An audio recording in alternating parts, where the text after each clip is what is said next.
بسم اللہ الرحمن الرحیم۔ السلام علیکم ورحمۃ اللہ وبرکاتہ۔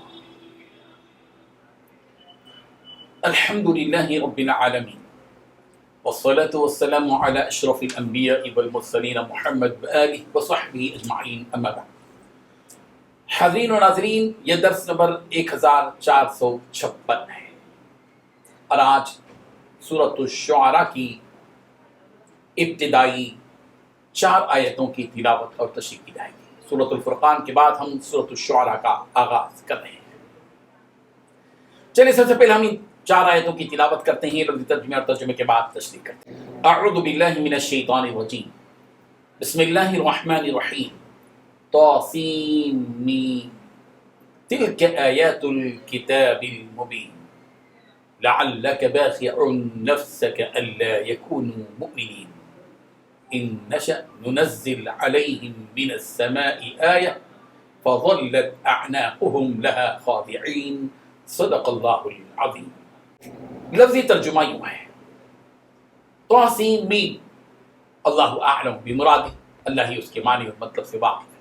تلک آیات، یہ آیتیں ہیں، الکتاب المبین، واضح کتاب کی، لعلک، شاید کہ آپ پیغمبر، باخع، ہلاک کر ڈالیں، نفسک، اپنے آپ کو، اللہ، اس لیے کہ نہیں یکونو، ہوتے ہیں وہ مومنین، ایمان والے، یعنی اللہ یکونو مومنین، اس لیے کہ وہ ایمان والے ایمان نہیں لاتے، وہ ایمان نہیں لاتے۔ ان نشاء، اگر ہم چاہیں، ننزل، تو نازل کر دیں، علیہم، ان پر، من السماء، آسمان سے، آیتن، کوئی نشانی، فظلت، پھر ہو جائیں، اعناقہم، ان کی گردنیں، لہا، ان کے لیے، خاضعین، جھکنے والیاں۔ ترجمہ یوں ہے، طاسیم میم، یہ کتاب روشن کی آیتیں، اے پیغمبر، شاید تم اس رنج سے کہ یہ لوگ ایمان نہیں لاتے اپنے آپ کو ہلاک کر دو گے۔ اگر ہم چاہیں تو ان پر آسمان سے نشانی اتار دیں، پھر ان کی گردنیں اس کے آگے جھک جائے۔ ان 4 آیتوں میں 4 باتیں بتلائی گئی ہیں۔ پہلی بات، طاسیم میم، یہ کتاب روشن کی آیتیں ہیں۔ دوسری بات ہے، پیغمبر، شاید تم اس رنج سے کہ یہ لوگ ایمان نہیں لاتے اپنے آپ کو ہلاک کر دو گے۔ تیسری بات، اگر ہم چاہیں تو ان پر آسمان سے نشانی اتار دیں۔ چوتھی بات، پھر ان کی گردنیں اس کے آگے جھک جائیں۔ بزرگان محترم، اللہ تبارک و تعالی نے سید المرسلین محمد عربی صلی اللہ علیہ وسلم کو نبی اور رسول بنا کر اس دنیا میں بھیجا۔ آپ صلی اللہ علیہ وسلم نے مکے والوں کے سامنے توحید اور رسالت کا پیغام پیش کیا، مگر مکے والوں نے آپ صلی اللہ علیہ وسلم کو جھٹلایا۔ رسول رحمت صلی اللہ علیہ وسلم کے دل میں اس بات کی حرص تھی کہ مکے کے یہ لوگ ایمان لے آئے، مگر جب مکے والوں نے صاف طور پر انکار کر دیا اور آپ علیہ الصلوۃ والتسلیم کو جھٹلا دیا تو یہ بات آپ کو بڑی شاق گزری اور آپ کو بے انتہا تکلیف ہوئی۔ اللہ تبارک و تعالیٰ نے سورۃ الشعراء کی ان ابتدائی آیات میں اسی کا تذکرہ فرمایا۔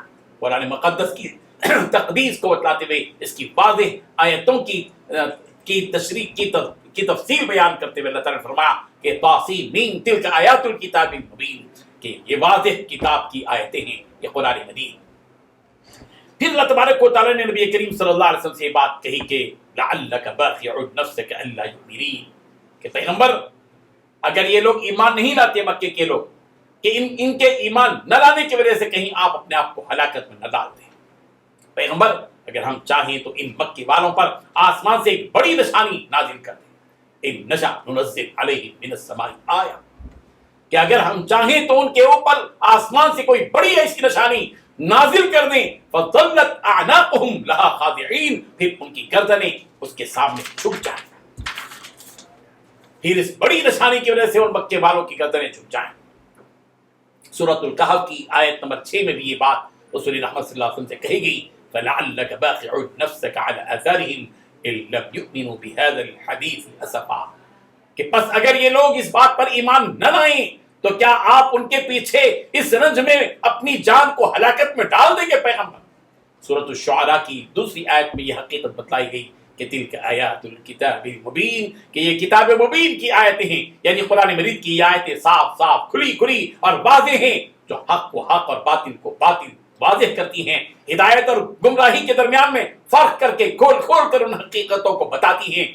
سورۃ الطلاق کی آیت نمبر 11 میں بھی یہ بات بتائی گئی کہ قرآن مجید کی یہ آیتیں صاف احکامات پر مبنی ہیں۔ رسولا يتلو عليكم آيات الله مبينات ليخرج الذين آمنوا وعملوا الصالحات من الظلمات إلى النور. وہ رسول جو تمہیں اللہ کے صاف صاف احکام پڑھ کر سناتے ہیں تاکہ ان لوگوں کو جو ایمان لائیں اور نیک عمل کریں وہ تاریکیوں سے روشنی کی طرف لے آئے. معلوم یہ ہوا کہ اللہ کی یہ واضح اور صاف صاف آیتیں اس لیے نازل کی جاتی ہیں تاکہ انسانوں کو باطل کے اندھیریوں سے نکال کر حق کی روشنی کی طرف لے آئیں. اللہ تعالیٰ چاہیں تو بڑی نشانی اور بڑے سے بڑے معجزے کو بتلا دیں جس کا تصور بھی یہ مشرکین نہ کر سکیں. اگر وہ پروردگار بڑی نشانی ہم پر ظاہر کر دیں تو یہ مکے کے مشرکین اس نشانی کی وجہ سے چھپ جائیں. اللہ تبارک و تعالیٰ تو قادر مطلق اور مختار کل ہیں. وہ ہر چیز پر قدرت و طاقت رکھتے ہیں لیکن اللہ تعالیٰ ایسا نہیں کرتے. اس لیے کہ اللہ تعالیٰ یہ نہیں چاہتے کہ ان پر زبردستی کی جائے اور زبردستی کرتے ہوئے ان کو دین کی طرف لے آئیں، مگر اللہ تبارک و تعالیٰ یہ چاہتے ہیں کہ ان کو اختیار دیا جائے. اس لیے کہ یہ دنیا اختبار ہے، یعنی آزمائش ہے، امتحان ہے، اور امتحان میں اختیار ہوتا ہے.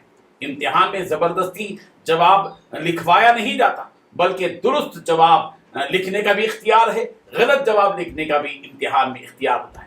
اگر اللہ تبارک و تعالیٰ چاہے تو روئے زمین کے سارے لوگ اسلام میں داخل ہو جائیں اور ایمان قبول کر لیں، جیسا کہ سورہ یونس کی آیت نمبر 99 میں کہا گیا وَلَوْ شَاءَ رَبُّكَ لَآمَنَ مَن فِي الْأَرْضِ كُلُّهُمْ جَمِيعًا أَفَأَنْتَ تُكْرِهُ النَّاسَ حَتَّى يَكُونُوا مُؤْمِنِينَ. اگر تمہارا پروردگار چاہے تو زمین پر رہنے والے سارے کے سارے لوگ ایمان میں داخل ہو جائیں. کیا پیغمبر آپ لوگوں کو زبردستی کریں گے یہاں تک کہ وہ ایمان قبول کر لیں؟ اسی طرح سورہ ہود کی آیت نمبر 118 میں بھی یہ بات کہی گئی وَلَوْ شَاءَ رَبُّكَ لَجَعَلَ النَّاسَ أُمَّةً وَاحِدَةً. اور اگر اللہ تبارک و تعالیٰ چاہتا تو پورے دنیا کے لوگوں کو ایک ہی امت بنا دیتا. اللہ کا دستور یہ ہے کہ وہ قوموں کی جانب رسولوں کو بھیجتے ہیں، ان پر کتابیں نازل کرتے ہیں تاکہ قوم کے افراد دلیل کی بنیاد پر ایمان قبول کریں. اللہ تبارک و تعالیٰ ان حقیقتوں کو سمجھنے کی توفیق عطا فرمائے. آمین. وآخر دعوانا ان الحمد للہ رب